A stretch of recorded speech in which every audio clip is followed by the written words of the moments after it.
नीतीश कुमार जी ने कहा कि 12 लाख नौकरी देंगे। जो अपने बेटे को नहीं, जिस व्यक्ति ने नहीं पढ़ाया वो दूसरे को पढ़ाएगा क्या? मैं लालू जी के अच्छे स्वास्थ्य की कामना करता हूँ। आज संगठित अपराध से बिहार मुक्त हो चुका है। देखिए, आदरणीय पशुपति पारस जी एक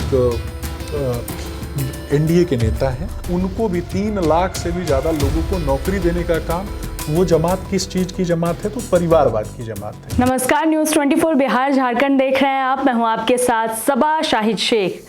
बिहार में इस वक्त उपचुनाव के बाद आने वाले विधानसभा चुनाव को लेकर चर्चाएं तेज हो गई हैं। हर तरफ बिहार में इस बात की चर्चा तेज है कि 2025 में कौन किंग बनेगा, किसका मिशन पास होगा और किसका मिशन फेल। तो चलिए इन्हीं तमाम बातों पर आज विस्तार से चर्चा करेंगे। चर्चा के लिए हमारे साथ मौजूद हैं बीजेपी के प्रवक्ता सुमित शशांक जी। सुमित शशांक जी, बहुत बहुत स्वागत है आपका। सबसे पहला सवाल तो मेरा आपसे यही है कि इंडिया गठबंधन हो या एनडीए गठबंधन हो, दोनों अपनी अपनी तैयारियों में लगी हुई है, तो आप लोगों का क्या खास प्लान है आने वाले विधानसभा चुनाव के लिए? देखिए सभा जी, मेरा स्पष्ट रूप से मानना है कि भारतीय जनता पार्टी और एनडीए अलायंस ये लगातार जमीनी स्तर पे काम कर रहा है। और मेरा स्पष्ट रूप से ये भी मानना है कि जो आम आदमी की जो मूलभूत समस्याएं होती हैं और मूलभूत चुनौतियां होती हैं, उन चुनौतियों को समझने का प्रयास लगातार आदरणीय प्रधानमंत्री नरेंद्र मोदी जी ने किया और उन्हीं के दिशा निर्देश में बिहार भाजपा के प्रत्येक कार्यकर्ता ने किया। और बिहार को जंगल राज से बाहर निकालने में जो बिहार को पर्यायवाची नाम दिए जाते थे कि जंगल राज, गुंडा राज, लालू राज, अपराधियों का राज, नरसंहार का राज, पलायन का राज, इस प्रकार से जो उपनाम दिए जाते थे, ये कहीं ना कहीं किन लोगों के कारण था। और उन्हीं लोगों की लेगेसी, उन्हीं लोगों की विरासत की पुनरावृत्ति ना हो, बिहार के लोग बार बार सुन करके सहम जाते हैं और डर जाते हैं। और जिससे बाहर निकालने में अगर किसी व्यक्ति की महत्वपूर्ण भूमिका रही तो उस व्यक्ति का नाम आदरणीय नीतीश कुमार जी है और हमारे श्रद्धेय नेता श्रद्धेय सुशील कुमार मोदी जी है। तो जिस तरीके से भारतीय जनता पार्टी ने और खास करके जो अमर असंख्य बलिदानों पे एक स्वर्णिम बिहार की कल्पना की गई और स्वर्णिम बिहार के लक्ष्य के साथ जब हम आगे बढ़ रहे हैं, तो ये गुंडा पार्टी के लोग, जो अपराधियों के पार्टी के लोग हैं, मुझे बोलते हुए भी कभी कभी असहज होता हूं मैं। लेकिन मुझे ऐसा लगता है कि जिन लोगों ने जैसे कुकृत्य किए हैं, भैंसों का भूसा तक नहीं छोड़ा, उन भैंसों की क्या गलती थी, उन पशुओं की क्या गलती थी? सड़कों का अलकतरा चोरी कर लिया कि हेवी इंडस्ट्रीज ना आ सके, इंडस्ट्रियल रेवोल्यूशन ना हो सके। तो कहीं ना कहीं प्राथमिक उद्योग की बात हो, द्वितीयक उद्योग की बात हो, चाहे तृतीयक सेक्टर की बात हो, हेवी इंडस्ट्रीज की बात हो या फिर लघु एवं कुटीर उद्योगों की बात हो, उसको भी कहीं ना कहीं हतोत्साहित जिन लोगों ने किया था, उसको आज कहीं ना कहीं हम फलीभूत करने के लिए, उसको आगे बढ़ाने के लिए आप देखेंगे कि ड्राई पोर्ट का निर्माण हो रहा है, गया को किस तरीके से इंडस्ट्रियल स्मार्ट सिटी के रूप में परिवर्तित करने का काम किया जा रहा है। मुस्लिम समाज से आने वाली जो बुनकर समाज है, खास करके भागलपुर का जो क्षेत्र है और जो सीमांचल का क्षेत्र है, जहां एक बाहुल्य आबादी, मुस्लिम आबादी रहती है, उसके अंतर्गत जो बुनकर उद्योग से जुड़े हुए जो लोग थे, कपड़ा उद्योग से जुड़े हुए लोग थे, उनको भी 3 लाख से भी ज़्यादा लोगों को नौकरी देने का काम, उनके रोजी रोजगार को में वृद्धि करने का काम किस तरीके से आज एनडीए की सरकार ने किया, इस पर कभी भी चर्चा नहीं होती है। चर्चा होती है तो तेजस्वी जी ने किस तरीके से लालू जी की विरासत को आगे बढ़ाया और चोरी की विरासत को आगे बढ़ाते हुए, और किस तरीके से झूठ बोलो, जोर से बोलो, बार बार बोलो, इस नीति को अपनाते हुए उन्होंने पूरे बिहार में एक भ्रमजाल फैलाने की कोशिश की। लेकिन बिहार के लोग सक्षम हैं, सजग हैं और राजनीतिक चेतना से कहीं ना कहीं ओतप्रोत है और उनको पता है कि जिन लोगों ने एमओआई समीकरण बनाया तो उसमें उन्होंने मुसलमानों के लिए क्या किया ये भी बता दें, यादवों के लिए क्या किया ये भी बता दें। मैं पूछना चाहता हूं, हरियाणा से एक नेता ले जा करके उन्होंने राज्यसभा का सांसद बना दिया। क्या यादव परिवार से ही किसी को बनाना था? तो यादव परिवार के जो बच्चे हैं, खास करके जो युवा साथी हैं, क्या उनमें इतनी क्षमता नहीं थी? कि उनको राज्यसभा भेजा जाए। उसमें सबसे बड़ा खतरा तेजस्वी जी के लिए ये था कि वो अगर यादव परिवार से कोई व्यक्ति, कोई पढ़ा लिखा व्यक्ति अगर राज्यसभा का सांसद बनता है तो वो सबसे पहले गले की घंटी बनेगा किसका? तो ये लालू परिवार के दोनों युवराजों के लिए। और अंधों में काना राजा कहावत जो है वो चरितार्थ नहीं हो पाएगी। तो इन लोगों ने भैंसों का भूसा तो लूटा और उन्हीं को अपने कार्यकर्ताओं के दिमाग में भर दिया और कहीं ना कहीं बिहार को गलत दिशा में ले जाने का काम कर रहे हैं। आपने प्लान तो बता दिया कि आने वाले विधानसभा चुनाव के लिए क्या प्लान है आप लोगों के, लेकिन आपको लगता है अभी एनडीए में सब कुछ ठीक है? निश्चित रूप से सब कुछ ठीक है। और सब कुछ ठीक है, यही समस्या है किन लोगों की? तो इंडी अलायंस के लोगों की। इंडी अलायंस के जो लोग हैं, पूरे देश के परिप्रेक्ष्य में आप देखें तो एक जमात है। वो जमात किस चीज की जमात है? तो परिवारवाद की जमात है। लालू परिवार, मुलायम परिवार, स्टालिन परिवार, मुफ्ती परिवार, तथा कथित रूप से इटालियन गांधी नेहरू परिवार। तो ये परिवारवाद की जमात चलाने वाले लोग और बात बात पे गिरगिट की तरह रंग बदल लेने वाले लोग और एक दूसरे को कहीं ना कहीं शक के दृष्टि से देखने वाले लोग, इनको एक सबसे बड़ी समस्या है कि एनडीए के अंतर्गत सारी चीजें सही कैसे हैं। ये बार बार इस बात का चिंतन मंथन करती हैं और कहीं ना कहीं फूट डालने का काम जो इनको विरासत में प्राप्त हुआ है वो बार बार प्रयास करती हैं। लेकिन मुझे लगता है कि वो इसमें सक्षम नहीं होंगे। और आज बिहार के युवा साथी, खास करके प्रत्येक वर्ग से आने वाले लोग, SC ST कम्युनिटी से आने वाले लोग, समाज के अंतिम पायदान पे रहने वाले लोग, एक रिक्शा चालक का बेटा, एक ठेला चालक का बेटा, एक सब्जी बेचने वाले का बेटा, एक किसान मजदूर वर्ग से आने वाले व्यक्ति का बेटा, वो कहीं ना कहीं चाहता है कि वो पढ़े लिखे, आगे बढ़े, नौकरी प्राप्त करे और एक बहुत बड़े ट्रांसफॉर्मेशन के लिए सब लोग आगे बढ़कर के आगे आना चाहते हैं। क्योंकि बुद्ध और महावीर की धरती है बिहार, गुण और ज्ञान की भूमि है बिहार।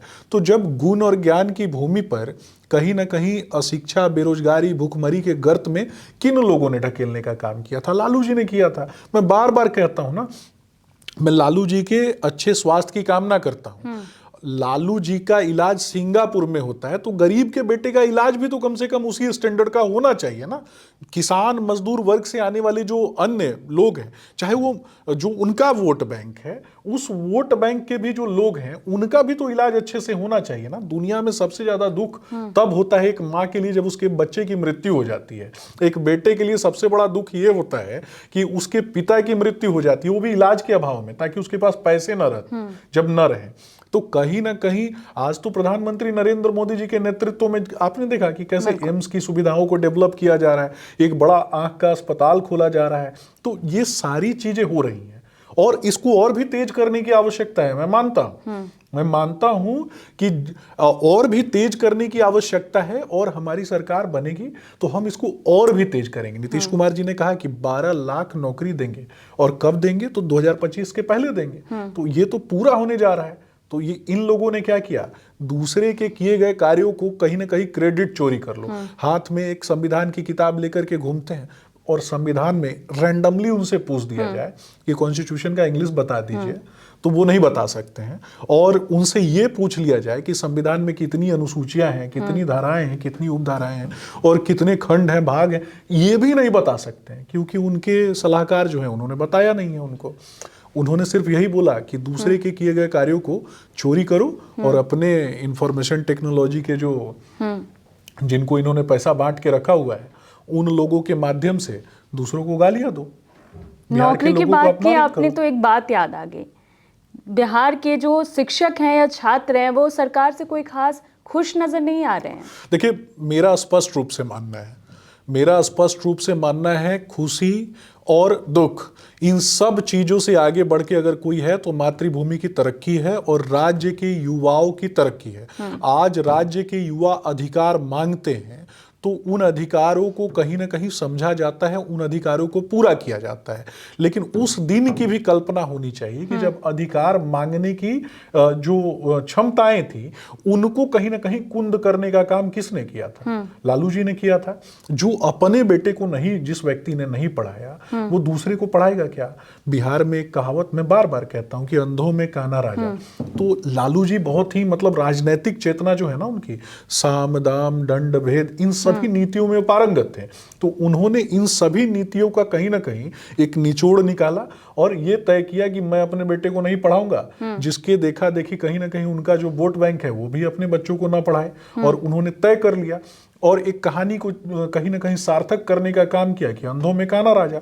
और ये कहते हैं ना तेजस्वी जी बार बार कहते हैं कि बहुत सारे इनके भाषण होते हैं, इन्होंने कहा कि टूरिज्म की शुरुआत इन्होंने करवाई। अरे वो दिन भी लोगों को याद है कि कौन सा टूरिज्म आप लोग करवाते थे और आपके पार्टी के लोग करवाते थे कि एक कपल जाता था बिहार में और उस कपल का कहीं ना कहीं बलात्कार हो जाता था और पति की हत्या हो जाती थी। तो इस प्रकार की चीजें भी पूरे बिहार ने देखी हैं।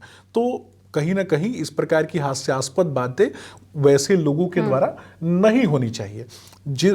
और एक तरफ ये विकास की बातें करते हैं, लेकिन इनसे 5 चीजें पूछ दीजिए ना कि विकास के जो मापदंड इन्होंने तय किए हैं उसके अंतर्गत ये क्या करेंगे, तो वो 5 पैमाने भी इन्हें नहीं पता है। और विकास के अंतर्गत वो किस तरीके से इंडस्ट्रियल रेवोल्यूशन कैसे आएगा बिहार में, और बिहार के जो बच्चे जो जिनका पलायन हो गया है वो बिहार में वापस कैसे आएंगे, अगर उनसे पूछ दिया जाए तो ये रैंडमली ये बता भी नहीं सकते हैं। तो जो व्यक्ति खुद ही मतलब इतना असक्षम हो तो वैसे व्यक्ति को कैसे बिहार की जनता स्वीकारे, और खास करके पढ़ी लिखी जनता स्वीकारे। तो आप लोगों के पास क्या प्लान है?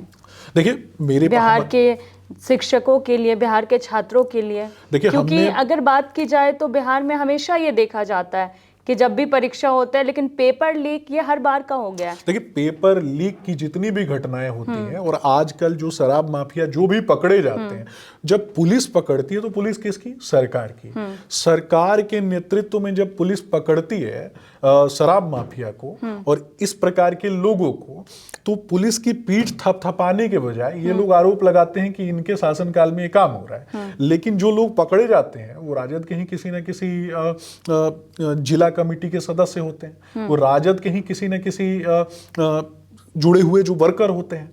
तो इस प्रकार के लोग जब पकड़े जाते हैं, उनके ऊपर FIR होता है, तब आपराधिक घटनाओं में जब लोग संलिप्त होते हैं और उनके तार जब राजद से जुड़े हुए नजर आते हैं, तो ये कभी भी वैसी चीजों को आगे नहीं बढ़ाते, वैसी चीजों को ये छुपाने का काम करते हैं। मेरा स्पष्ट रूप से मानना है कि एक कालखंड में बिहार में संगठित अपराध बहुत ही ज्यादा था और आज संगठित अपराध से बिहार मुक्त हो चुका है। गैर संगठित अपराध को समाप्त करने के लिए सोशल अवेयरनेस की आवश्यकता है, मूलभूत चीजों को कहीं ना कहीं बढ़ाने की आवश्यकता है। और मेरा यह भी मानना है कि हेवी इंडस्ट्रीज आज बिहार में आ रही हैं। हेवी इंडस्ट्रीज के साथ साथ जो लघु एवं कुटीर उद्योग है उसको भी आगे बढ़ाने की आवश्यकता है, और जिस पर कहीं ना कहीं आज हमारी केंद्र सरकार भी काम कर रही है और राज्य सरकार भी काम कर रही है। तो ऐसे लोग, इन लोगों को तो इसी बात का संकट है कि अगर ये सारी चीजें फलीभूत हो जाती हैं और ये सारी चीजें अगर सही दिशा में हो जाती हैं तो इनकी सरकार तो कभी बनेगी नहीं, और इनका जो झूठा जो भ्रमजाल है वो कभी लोगों के सामने आएगा नहीं। इस कारण से इन लोगों ने विभिन्न एजेंसियों के माध्यम से, अपने कुछ एक कार्यकर्ताओं के माध्यम से, जिनको समझ नहीं है, जानकारी नहीं है, भोले भाले लोग हैं, उनको भ्रमित करके ये लोग समाज में गलत नैरेटिव प्रस्तुत करने का काम करते हैं और ये समाज की बात करते हैं, समाज के उत्थान की बात करते हैं। मैं तो ये भी पूछना चाहता हूं ना कि इन्होंने अपने भाई को क्यों किनारे कर दिया, ये भी तो बता दें। झारखंड का इलेक्शन था, इनके भाई क्यों नहीं गए प्रचार में, ये भी बता दें। तो जो व्यक्ति अपने भाई का नहीं हुआ वो दूसरे का होगा। क्या लगता है झारखंड चुनाव की अगर बात करें तो इंडिया गठबंधन या एनडीए गठबंधन, वहां किसका मिशन पास होने वाला है? निश्चित रूप से एनडीए पास होगी और उसके पीछे बहुत से कारण हैं। मैं सिर्फ प्रवक्ता हूं भारतीय जनता पार्टी का, इसलिए नहीं बोल रहा, मैं तथ्यों के साथ बात करता हूं। आपने झारखंड की बात की। झारखंड राज्य की उत्पत्ति जब होती है तो झारखंड राज्य की उत्पत्ति का मूल उद्देश्य ये होता है आदिवासियों का कल्याण, उन्नति, उत्थान, तरक्की और उनके बच्चों की शिक्षा दीक्षा। और 2014 के पहले आपने देखा होगा कि जब केंद्र में हमारी सरकार बनती है और 2014 के बाद जब हमारी सरकार बनती है और उसके पहले जब ये इंडी अलायंस जो उस समय महागठबंधन के रूप में जानी जाती थी उनकी सरकार थी, तो कैसे आदिवासियों को उपेक्षित करके रखा गया था, न केवल झारखंड में, छत्तीसगढ़ में और आप राजस्थान की बात करें, मध्य प्रदेश की बात करें, तो विभिन्न राज्यों में। और ये भी समझना है कि झारखंड राज्य की उत्पत्ति जब होती है उसके बाद इन लोगों ने कहीं ना कहीं आदिवासियों के नाम पे भयंकर लूट मचाने का काम किया और मूलभूत संसाधनों को आदिवासियों तक पहुंचने नहीं दिया, जिस कारण से आदिवासी माताओं को कहीं ना कहीं एक बड़ी से बड़ी महामारियों में अपने छोटे छोटे बच्चों को गंवाना पड़ गया। इंसेफ्लाइटिस जैसी बड़ी बीमारियां जो है वो जेनोसाइड के रूप में ग्रामीण क्षेत्रों में हुआ करती थी, लेकिन उन खबरों को दबा दिया जाता था। वैसी खबरें जो हैं वो बाहर नहीं निकलती थी। मिशन इंद्रधनुष के माध्यम से आदरणीय प्रधानमंत्री नरेंद्र मोदी जी ने उन माओं के बच्चों को बचाने का काम किया और खास करके जो हमारी जो बहनें हैं, जो उनके आदिवासी बहनें, जब उनका गर्भधारण होता था तो उस समय उनके गर्भ की रक्षा के साथ साथ विभिन्न योजनाओं के माध्यम से, मातृत्व वंदन योजना की बात करें अथवा उनके वैक्सीनेशन प्रोग्राम्स की बात करें अथवा आप उनके भोजन व्यवस्था की बात करें, तो इन सब चीज़ों को करते हुए उनको अच्छे न्यूट्रिशन सप्लीमेंट्स प्रदान किए जाते थे और उनकी रक्षा के लिए काम किए जा रहे हैं। तो इस दिशा में जब हम काम करते हैं तो शिबू सोरेन और उनके परिवार को, खास करके हेमंत सोरेन जी को लगता है कि इससे उनकी जो राजनैतिक रूप से जो आप गलत तरीके से ये समाज को जो दिग्भ्रमित करते हैं वो चीज़ें सफल नहीं हो पाएंगी, जिस कारण से ये भारतीय जनता पार्टी के खिलाफ गलत नैरेटिव फैलाते हैं। झारखंड में सबसे बड़ी समस्या भुखमरी के अलावा और आदिवासियों को कहीं ना कहीं दबाने के अलावा एक और भी बड़ी समस्या थी रोहिंग्या इन्फिल्ट्रेशन और म्यांमार से भागे हुए रोहिंग्या मुसलमान जो कहीं ना कहीं आते हैं कहाँ तो बांग्लादेश, और बांग्लादेश के बाद ये पश्चिम बंगाल पहुंचते हैं और पश्चिम बंगाल से ये एक महामारी की तरह झारखंड और सीमांचल के इलाकों में फैलने का काम हो रहा है। झारखंड में जैसे ही ऐसे लोग आते हैं उनको अवैध तरीके से बसाने का काम वहाँ की सरकार कर रही थी और ताकि इनका एक बड़ा वोट बैंक तैयार हो सके। और मेरा स्पष्ट रूप से मानना है कि भारतीय मुसलमानों का डीएनए जो है वो कहीं ना कहीं रोहिंग्या मुसलमानों से श्रेष्ठ है, वो भारतीय मूल के हैं। तो जो भारतीय मूल के हैं और सिर्फ रोहिंग्या मुसलमानों को मुसलमान बोल के कुछ एक लोग जो सपोर्ट करते हैं, इससे कहीं ना कहीं भारतीय मुसलमानों को भी खतरा है।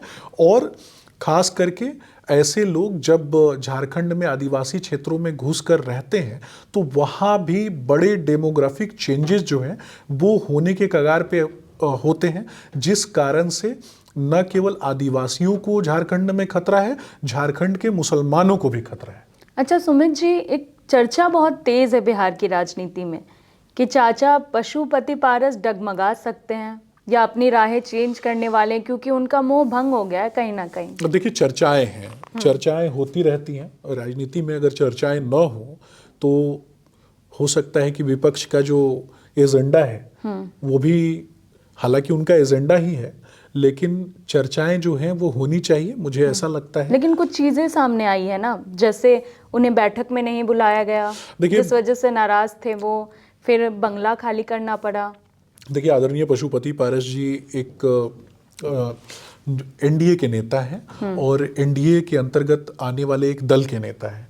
तो मेरा स्पष्ट रूप से मानना है कि ये जो गलत नैरेटिव फैलाने वाले जो लोग हैं उनको अपने अंदर झांक करके देखना चाहिए, क्योंकि एक कहावत है कि चांद की बातें करते हो धरती पे अपना घर ही नहीं, रोज बनाते ताजमहल संगमरमर के कंकड़ पत्थर भी नहीं, सूखी नदियां नाव लिए बहते हो यूं ही, किस भ्रम में जीते रहते हो यूं ही।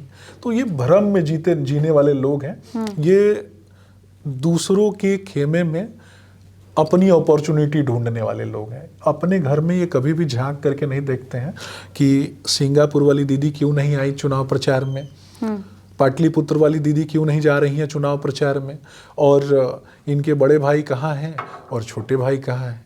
इनके प्रवक्ता को तो खुद ही नहीं पता होता कि ये किस गुट के प्रवक्ता है। तो ये बातें करेंगे किसकी, तो कभी पशुपति पारस जी की बात करेंगे और कभी भारतीय जनता पार्टी की बात करेंगे, लेकिन मूल मुद्दों की बात नहीं करेंगे। सिर्फ चिल्लाएंगे नौकरी नौकरी नौकरी, लेकिन नौकरी देंगे कैसे, कैसे नौकरी दी जाती है, नौकरी देने की प्रक्रिया क्या होती है, किस क्षेत्र में नौकरी दी जा सकती है। आने वाले 10 वर्षों में या 15 वर्षों में, 20 वर्षों में जो हमारे राज्य के जो बच्चे हैं, जब वो बड़े होंगे तो उनको कहाँ पे नौकरी दी जा सकती है, उनको किन इंडस्ट्रीज में हम सेटल कर सकते हैं, उनकी भूमिका राज्य को बनाने में कैसी होगी, राज्य के इंडस्ट्रियल ग्रोथ में उनकी क्या भूमिका होगी, राज्य के शैक्षणिक जो ग्रोथ है उसमें उनकी क्या भूमिका होगी। तो ये उस प्रकार की बातें नहीं करेंगे। बात करेंगे किस बात की, तो जितनी इनकी समझ है उतनी ये बात करते हैं। तो घुटने में बुद्धि है तो बुद्धि तो घुटने वाली ही बात करेंगे ना ये लोग। ठीक है, आखिरी सवाल मेरा आपसे यही है कि अभी एम्स की भी बात हो रही थी और ये बिहार के लिए बहुत बड़ी सौगात है कि बिहार में दूसरा एम्स बन रहा है, लेकिन इन सब के बीच बिहार के स्वास्थ्य व्यवस्था पे आप क्या कहना चाहेंगे? क्योंकि कुछ दिन पहले एक वीडियो वायरल हुआ था, एक खबर आई थी कि एक महिला की डिलीवरी हॉस्पिटल में मोबाइल के फ्लैश लाइट से करनी पड़ी थी। देखिए शोभा जी, निश्चित ही ये चिंता का विषय है। अगर इस प्रकार की खबरें आती हैं तो वो चिंता का विषय होती है, और मानवीय संवेदनाओं के लिए भी और राज्य की सरकार के लिए भी चिंता का विषय होती है। मुझे ऐसा लगता है कि हम इस दिशा में काम कर रहे हैं कि किसी की संवेदनाएं, खास करके मानवीय संवेदनाएं जो हैं वो आहत ना हो। हमारी बहनें हैं, राज्य की जो भी बहनें हैं वो हमारी बहनें हैं, और वो हमारी बहनें चाहे वो किसी पार्टी या अथवा किसी भी विचारधारा से लोग जुड़े हुए हों, उनके कल्याण की और उनको कहीं ना कहीं मूलभूत आवश्यकताएं प्रदान करने की आवश्यकता है। अगर कहीं भी कोई कमी रह गई है उसको पूरा करने की दिशा में हमारी जो सरकार है, केंद्र की सरकार और राज्य की सरकार, ये दोनों लगी हुई है। आने वाले समय में आप देखेंगे कि इस प्रकार की शिकायतें जो हैं अगर कुछ एक जगहों से आती हैं उसका भी मौका हम नहीं देंगे। जी, एक आखिरी सवाल और है। इंडिया और एनडीए गठबंधन की लड़ाई मानी जा रही थी 25 के विधानसभा चुनाव में, लेकिन अब तीसरा मोर्चा जनस्वराज पार्टी भी तैयार हो गई है। उनका कहना है कि जनता उनके मुद्दों को चुनेगी क्योंकि वो जनता के मुद्दों पर बात करते हैं।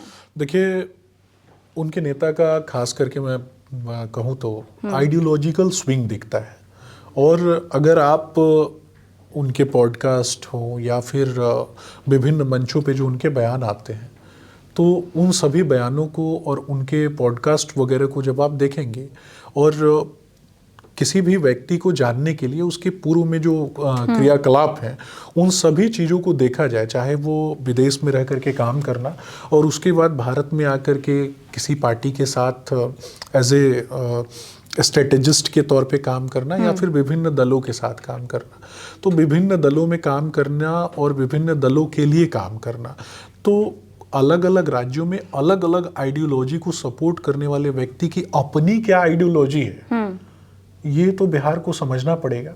जैसे दक्षिण भारत में उदयनिधि स्टालिन कहते हैं सनातन विरोधी उन्मूलन सम्मेलन में जाकर के कि सनातन डेंगू है, मलेरिया है, एड्स है, और अगर कोई व्यक्ति वैसे व्यक्ति के पीछे खड़ा दिखाई देता है, और पश्चिम बंगाल में ममता बनर्जी पे आरोप लगते हैं और बिहार का प्रत्येक व्यक्ति मानता है इस बात को कि रोहिंग्या मुसलमानों को बसाने में अगर किसी की सबसे बड़ी भूमिका है तो ममता बनर्जी की है, और ममता बनर्जी को जिताने का अगर कोई व्यक्ति क्रेडिट लेता है तो उस व्यक्ति को रोहिंग्या मुसलमानों को बसाने का भी क्रेडिट लेना चाहिए। तो कहीं ना कहीं चीजें अलग नहीं हो सकती। सिर्फ ये बोल देना कि मैं बिहार में जन्मा हूँ, बिहार का बेटा हूँ, तो आपने बिहार के लोगों के लिए किया क्या, बिहार के लोगों के लिए सोचा क्या, आपने कौन से ऐसे मापदंड तय किए। मैं कहीं भी दुनिया में कहीं भी किसी भी कोने में जाने के बाद क्या हमने ऐसा कोई काम किया जिससे बिहार का मस्तक जो है वो ऊंचा उठे, या फिर कुछ ऐसा काम किया जिससे कि हमने ये सोचा कि बिहार के लोगों को कहीं सर झुकाना ना पड़े। तो मुझे मेरा स्पष्ट रूप से मानना है कि कुछ एक जगहों पे जहां पर भी हालांकि वो खुद भी मानते होंगे कि जहां उनसे भूल हुई है, या फिर कई बयानों में मैंने ये भी सुना कि जिन पार्टियों के लिए काम किया उन पार्टियों की तरफ से पैसा आता है, ये भी मैंने सुना है। तो मुझे ये लगता है कि अलग अलग आइडियोलॉजी से पैसा लेकर के, अलग अलग आइडियोलॉजी को कहीं ना कहीं सपोर्ट करके और अपनी आइडियोलॉजी बना के बिहार के लोगों को आप कब तक बरगला सकते हैं। तो मुझे ऐसा लगता है कि जब तक कोई व्यक्ति कैरेक्टर में नहीं है, जब तक कोई व्यक्ति सिनेमा के पात्रों में नहीं है, ड्रामे के पात्रों में नहीं है, और वो मंच के बाहर ऑडियंस में भी नहीं है, वो कहीं ना कहीं ऑडिटोरियम के बाहर खड़ा है और टिकट बेचने का काम कर रहा है, तो ऐसी पार्टियों पे और ऐसे लोगों पे बहुत ज़्यादा सोचने बोलने की आवश्यकता नहीं है। ये 10-15 मिनट अगर मैंने दिया तो ये भी व्यर्थ ही है। चलिए ठीक है, बहुत बहुत शुक्रिया आपका हमारे साथ जुड़ने के लिए। धन्यवाद। दरअसल अगर बात की जाए आने वाले विधानसभा चुनाव की, तो उपचुनाव का रिजल्ट इसे सेमीफाइनल माना जा रहा है। तो 23 नवंबर को देखना होगा कि किसका मिशन पास होता है और किसका फेल। फिलहाल के लिए इतना ही। देखते रहिए न्यूज़ 24 बिहार झारखंड।